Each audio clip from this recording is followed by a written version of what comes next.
Assalamu alaikum, everyone. We live in a world that literally never stops, doesn't it? It's so easy for the noise and chaos of our daily lives to just completely drown out our inner peace. But what if I told you there's a way to navigate all that chaos? What if there's an ultimate comfort, a perfect spiritual anchor, waiting for us right inside the beautiful words of the Quran? Today we're diving into a single, life-changing ayah in this explainer. It's a verse that honestly has the power to completely transform how you face your toughest daily struggles. Ask yourself, have you ever just felt completely lost? Like totally exhausted by the sheer weight of expectations? We all hit that wall at some point. Maybe it's that quiet, creeping burnout from a super demanding job, the really heavy strain of financial fears, or just the emotional toll of trying to keep your family together. It feels like you're just treading water in the middle of a dark ocean, right? It's a very real, very human hardship. And when you're in that dark space, you're in desperate need of a lifeline. But here's the incredibly beautiful reality. The solution to our heaviest burdens, that ultimate anchor for our souls, it was revealed over 1,400 years ago. We aren't talking about some new self-help trend or a quick motivational quote you scroll past online. We're talking about divine guidance, specifically designed to give you lasting peace, clarity, and true resilience. So I want you to reflect for just a second. What would actually change in your life, in your home, or in your mind if you truly embrace this anchor? I challenge you today to walk through this reflection with a completely open heart. The words we're looking at are from Surah Al-Baqarah Ayah 153. Allah says, يا أيها الذين آمنوا استعينوا بالصبر والصلاة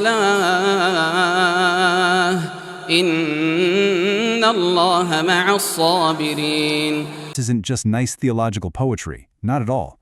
It was revealed to give believers the exact, practical tools we need to survive life's inevitable trials, afflictions, and deprivations.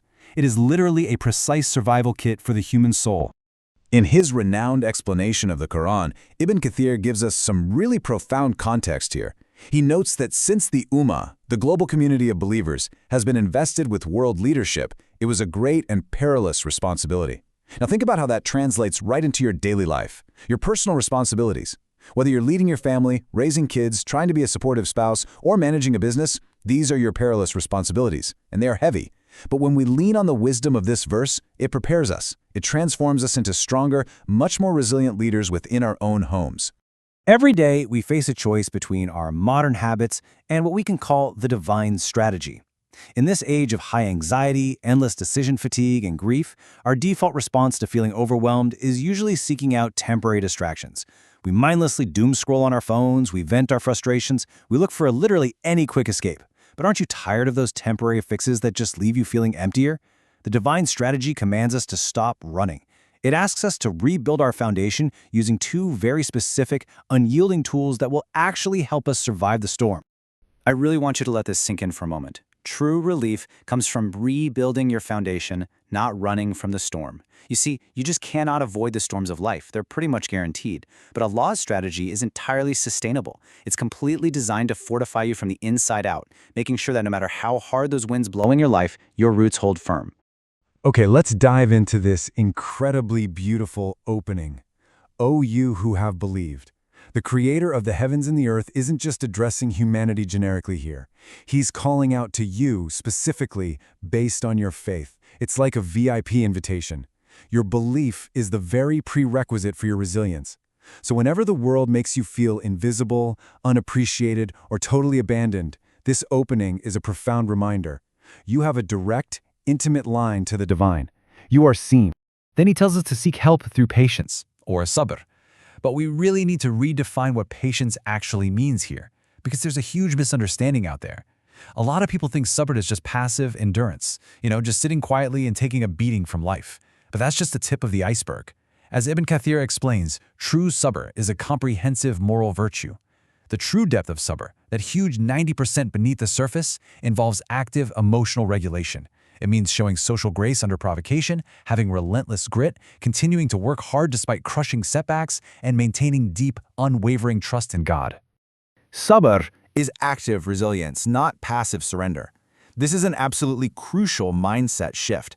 So the next time you face a deeply frustrating moment, maybe a tense argument with a family member or a massive unexpected setback at work, remember this: don't just suffer silently. Actively regulate your emotions. Actively choose grace over anger.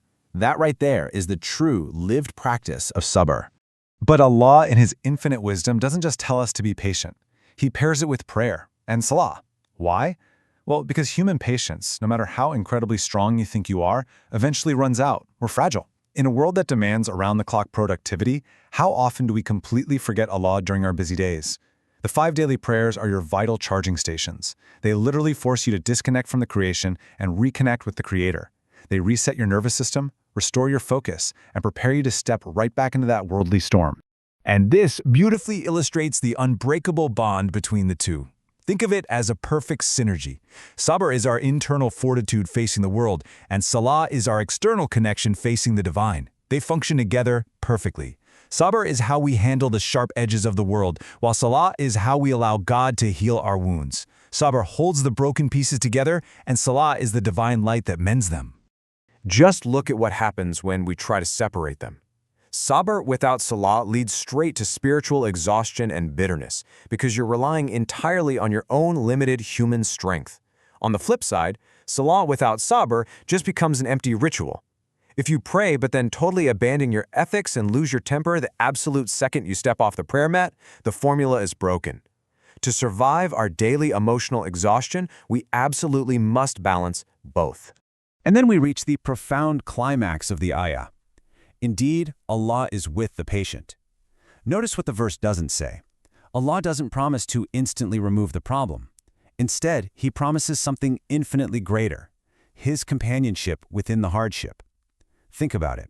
The deepest pain in modern suffering is that crushing feeling of isolation. But knowing that the Master of the universe is standing right by your side, that completely changes the nature of your hardship. Just feel the immense comfort of that truth. You can survive literally any storm if you know exactly who is holding your hand. Now, how do we actually take this timeless wisdom and apply it directly to our modern crises? Let's move beyond the theory for a minute and look at some real-life, everyday scenarios. Whether it's a sudden job loss that rocks your financial security, a bitter family conflict that breaks your heart, or those quiet, secret battles of mental anxiety that nobody else sees. This dual strategy of Sabr and Salah is your exact blueprint for survival. Let's walk through these together. Say you face a sudden job loss. The immediate struggle is panic and financial fear, right? Here your Sabr means maintaining constancy. You actively keep putting in the effort and applying for jobs. And your Salah, that means waking up in the night to ask the ultimate provider for sustenance. Or consider a bitter family conflict that sparks anger.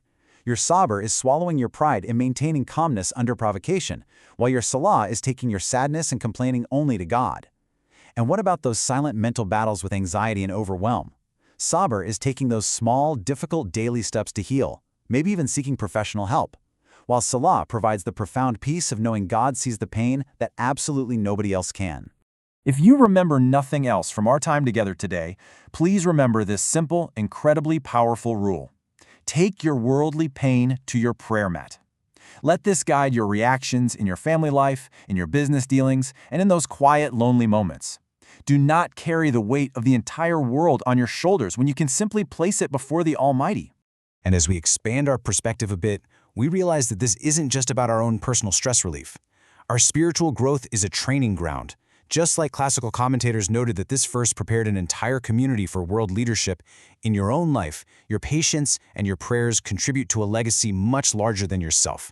By anchoring yourself in faith, you naturally become this sturdy, reliable anchor for your spouse, for your kids, and for your friends when their worlds are shaking. So here are the 4 steps to carry with you. Step 1. Acknowledge the call. Remember that you are chosen and equipped by your faith. Step 2. Deploy your shield. Choose active resilience and regulate your emotions through Sabr. Step 3. Throw your lifeline. Disconnect from the chaos and anchor your day with Salah. And step 4. Embrace the companionship. Walk forward knowing with absolute certainty that the Creator is right there with you. I strongly encourage you to reflect on the Quran daily, apply these teachings, and please share this message of hope with someone who might need it. As you step back into the noise of your daily life, ask yourself, when the next storm inevitably hits, will you keep running for temporary shelter, or will you stand firm with your ultimate spiritual anchor? Remember, you are never alone.